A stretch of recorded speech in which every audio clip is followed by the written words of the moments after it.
Focus Himachal के Hindi podcast में आप सभी का स्वागत है। हिंदी पॉडकास्ट के इस खास एपिसोड में जानिए कौन थे राजनीति के चाणक्य पंडित सुखराम, जिनका विवादों ने खत्म किया राजनीतिक करियर।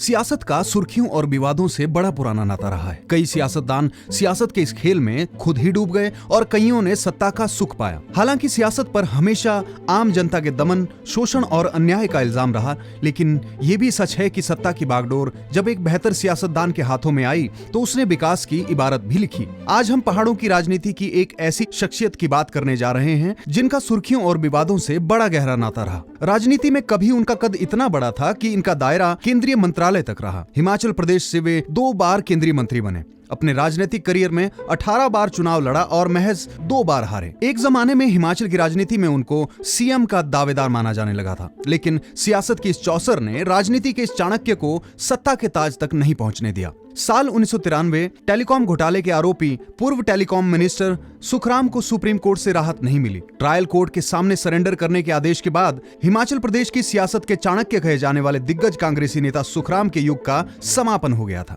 ट्रायल कोर्ट ने इस मामले में 3 साल कैद की सजा सुनाई थी, जिसे हाई कोर्ट ने भी बरकरार रखा। इस फैसले पर सुप्रीम कोर्ट की मुहर लगते ही सुखराम की राजनीति का सितारा डूब गया। आज हम बात करेंगे मंडी जनपद के छोटे से गांव कोटली से निकलकर प्रदेश और देश की सियासत में छा जाने वाले पंडित सुखराम शर्मा की, जो अपने जीवन की सांझ तक विवादों में घिरे रहे। आइए सबसे पहले नजर डालते हैं उन केसों पर जिनसे खत्म हुआ सियासत के चाणक्य का राजनीतिक करियर। Case number 1। साल 2002 दिल्ली की एक अदालत ने सुखराम को टेलीफोन उपकरण सप्लाई में हैदराबाद स्थित एडवांस रेडियो कंपनी के प्रबंधक निदेशक रामाराव को अपने पद का दुरुपयोग कर फायदा पहुंचाने और सरकार को 1.66 करोड़ का नुकसान करवाने पर भ्रष्टाचार निरोधक कानून के तहत 3 साल की सजा सुनाई थी। 19 दिसंबर 2010 को दिल्ली हाई कोर्ट ने इस सजा को बरकरार रखा था। 5 जनवरी 2012 को सुप्रीम कोर्ट ने भी इस पर मुहर लगा दी थी। केस नंबर 2, जब वो तीसरी बार गुनाहगार बने। केंद्र की नरसिम्हा राव सरकार में दूरसंचार मंत्री रहे सुखराम को अपने पद का दुरुपयोग कर टेलीफोन की एक केबल सप्लाई कंपनी को लाभ पहुंचाने के 15 साल पुराने मामले में दिल्ली की एक अदालत ने 19 नवंबर को भ्रष्टाचार निरोधक अधिनियम व आपराधिक षड्यंत्र रचने का दोषी करार देते हुए 5 साल कैद की सजा सुनाई। विशेष न्यायाधीश ने पंडित सुखराम शर्मा के खिलाफ ये फैसला सुनाया। केस नंबर 3, आय से अधिक संपत्ति के मामले में 3 वर्ष की कैद। सुखराम को आय से अधिक संपत्ति के मामले में सजा हुई। आय से अधिक संपत्ति के मामले में दिल्ली की एक अदालत ने 12 साल पुराने मामले में 26 फरवरी 2009 को सुखराम को दोषी करार दिया था। उन्हें 3 वर्ष की कैद के अलावा 2 लाख रुपए जुर्माना भी लगाया गया था। सीबीआई की विशेष अदालत से उन्हें जमानत मिली। उन्होंने इस फैसले को ऊपरी अदालत में चुनौती दी। 1996 में पड़े थे सीबीआई के छापे। सीबीआई ने अगस्त 1996 को सुखराम के दिल्ली, गाजियाबाद और हिमाचल प्रदेश स्थित घरों पर छापा मारा था। सीबीआई ने तब उनकी संपत्ति का करोड़ों रुपए में आकलन कर उनके खिलाफ मामला दर्ज किया था। वर्ष 1997 में भ्रष्टाचार निरोधक कानून के तहत उनके खिलाफ अदालत में चार्जशीट दायर की गई थी। प्रदेश से कांग्रेस के प्रभावशाली नेताओं में गिने जाने वाले सुखराम वर्ष 1991 से लेकर 1996 तक केंद्रीय संचार मंत्री रहे थे। आइए अब नजर डालते हैं पंडित सुखराम के राजनीतिक करियर पर। कैसे नगर परिषद से लोकसभा तक पहुंचे और 2 बार बने केंद्रीय मंत्री। साल 1962 ये दौर था जब पंडित सुखराम शर्मा की राजनीति का सफर शुरू हुआ। वे नगर परिषद मंडी के सचिव पद को छोड़ बतौर निर्दलीय उम्मीदवार मैदान में उतरे। कांग्रेस के दिग्गज नेता एवं स्वतंत्रता सेनानी कृष्णानंद को हराकर राजनीति की शुरुआत करने वाले सुखराम ने 1983 तक प्रदेश कांग्रेस सरकार में विभिन्न मंत्रालयों की जिम्मेदारी संभाली। साल 1977 में जनता पार्टी की लहर के बीच भी अपने मंडी के किले को बचाने में कामयाब रहे। केंद्र की राजीव गांधी सरकार में रक्षा राज्य मंत्री व स्वतंत्र प्रभार के केंद्रीय खाद्य आपूर्ति मंत्री भी रहे। केंद्र की नरसिम्हा राव सरकार में दूरसंचार मंत्री भी बने। बतौर केंद्रीय मंत्री रहते भ्रष्टाचार के आरोपों में घिरने पर 1996 में उन्हें कांग्रेस से निष्कासित कर दिया गया था। उसके बाद सुखराम ने 1997 में हिमाचल विकास कांग्रेस का गठन किया और 1998 में प्रदेश में भाजपा से गठबंधन कर धूमल सरकार में साझेदार रहे। अपने 4 विधायकों को मंत्री बनवाया और खुद रोजगार सृजन समिति के अध्यक्ष बने। इतना ही नहीं, वे अपने बेटे अनिल शर्मा को भी राज्यसभा भेजने में कामयाब रहे। 2004 में सुखराम की हिमाचल विकास कांग्रेस यानी हिविका का फिर से कांग्रेस में विलय हो गया। साल 2003 में पंडित सुखराम शर्मा ने विधानसभा का आखिरी चुनाव लड़ा था। साल 2004 में उनकी दोबारा कांग्रेस में एंट्री हो गई।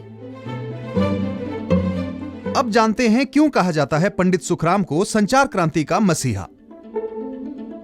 बतौर लोकसभा सदस्य पंडित सुखराम ने दूरसंचार राज्य मंत्री के रूप में अपना आखिरी कार्यकाल देखा। इस दौरान पंडित सुखराम ने प्रदेश सहित देश भर में जो संचार क्रांति लाई, आज भी उसका जिक्र होता है। आज लोगों के हाथ में जो मोबाइल फोन है, उसे अगर पंडित सुखराम की देन कहा जाए तो शायद गलत नहीं होगा। पंडित सुखराम को एक तरह से संचार क्रांति का मसीहा भी माना गया। हिमाचल प्रदेश में उन्हें संचार क्रांति के मसीहा के नाम से ही पुकारते हैं। उन्होंने संचार राज्य मंत्री रहते हुए हिमाचल प्रदेश में वो संचार क्रांति ला दी थी जो शायद प्रदेश के भौगोलिक परिस्थितियों को देखते हुए बहुत देर से पहुंचती। अब जरा जानते हैं कि क्यों सीएम की कुर्सी तक नहीं पहुंच पाए पंडित सुखराम।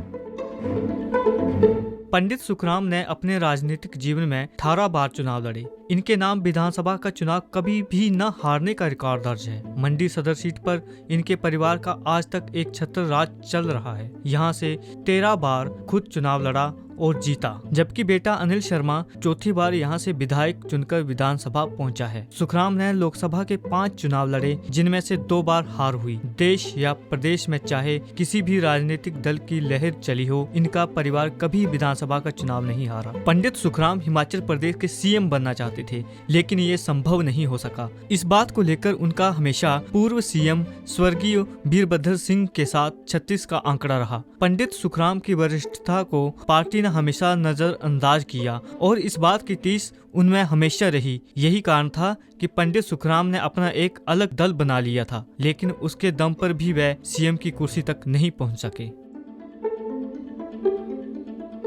साल 2007 में पंडित सुखराम शर्मा ने सक्रिय राजनीति से संन्यास लेकर अपनी राजनीतिक विरासत अपने बेटे अनिल शर्मा को सौंप दी। साल 2017 के विधानसभा चुनावों के दौरान सुखराम का सारा परिवार भाजपा में शामिल हो गया था। हालांकि भाजपा की सदस्यता सिर्फ अनिल शर्मा ने ही ली, जबकि बाकी परिवार पार्टी के लिए काम करता रहा। पंडित सुखराम ने मंडी जिला की कुछ सीटों पर भाजपा प्रत्याशियों के लिए प्रचार भी किया और वोट भी मांगे। मंडी जिला की 10 में से 9 सीटों पर भाजपा को जीत मिली। अनिल शर्मा भारी मतों से जीतकर विधानसभा पहुंचे और उन्हें कैबिनेट मंत्री बनाया गया। साल 2019 के लोकसभा चुनावों के लिए सुखराम के पोते आश्रय शर्मा ने भाजपा से टिकट के लिए एड़ी चोटी का जोर लगा दिया, लेकिन भाजपा ने उन्हें टिकट नहीं दिया।